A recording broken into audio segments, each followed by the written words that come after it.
агентии назорати давлатии молиявӣ ва мубориза бо коррупсияи ҷумҳурии тоҷикистон рӯзи 14 июни соли 2024 аз ошкор шудани боз як ҳолати гирифтани пора аз тарафи корманди нозироти андози шаҳри ваҳдат ва ҳамчунин аз боздошти корманди муассисаи давлатии ба қайдгирии молу мулки ғайриманқул дар шаҳри ваҳдат бо эҳтиёми қаллобӣ хабар дод. маркази матбуоти агентӣ гуфт, дар ҷараёни гузаронидани чорабиниҳои фаврию ҷустуҷӯӣ муайян карда шуд, ки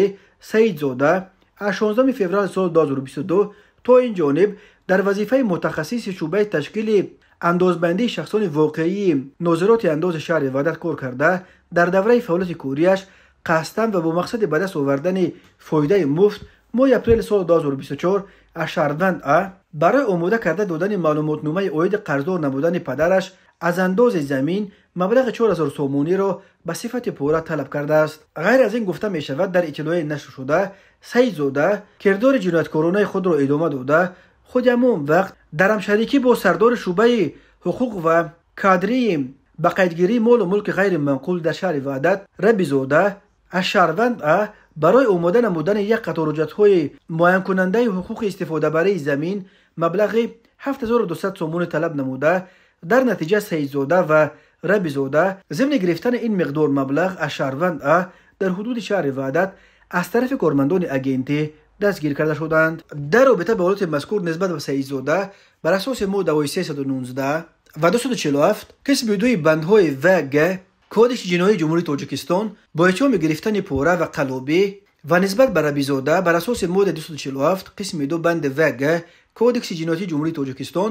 бо иттиҳоми қаллобӣ парвандаи ҷиноятӣ оғоз карда шуда, парванда баъди анҷоми тафтиши пешакии аллакай барои баррасӣ ба додгоҳ ирсол гардидааст. худи дастгиршудагон Саидзода ва Рабизода ва ё наздикони онҳо ва ё адвокатҳои онҳо барои шарҳи қазия дастрас нестанд. барои онҳо ҷаримаи вазнин ё чанд соли зиндон таҳдид мекунад. агентии мубориза бо коррупсияи тоҷикистон қаблан рӯзи 11 июни соли 2024 аз ошкор шудани як ҳолати гирифтани пора аз сӯи корманди нозироти андози шаҳри ваҳдат хабар дода буд. идораҳои андоз дар тоҷикистон дар ҷумлаи ниҳодҳои фасодзадаи давлатӣ ном бурда мешаванд. ҳар сари чанд вақт дар бораи боздошти чандин корманди андоз бо иттиҳоми гирифтани пора ва дигар ҷиноятҳои коррупсионӣ хабарҳо ба даст мерасанд, вале таҳлилгарон мегӯянд, ки мақомоти тоҷикистон асосан худро ба шикори моҳишаҳои хурди дарёи андозро андармон карда, ба шикори наҳангҳои бузурги ин дарё, ки аксараш дар раддаҳои болои ҳукумат пуштибонҳо ва ҳомиёни пурнуфуз доранд, ҷуръат намекунанд.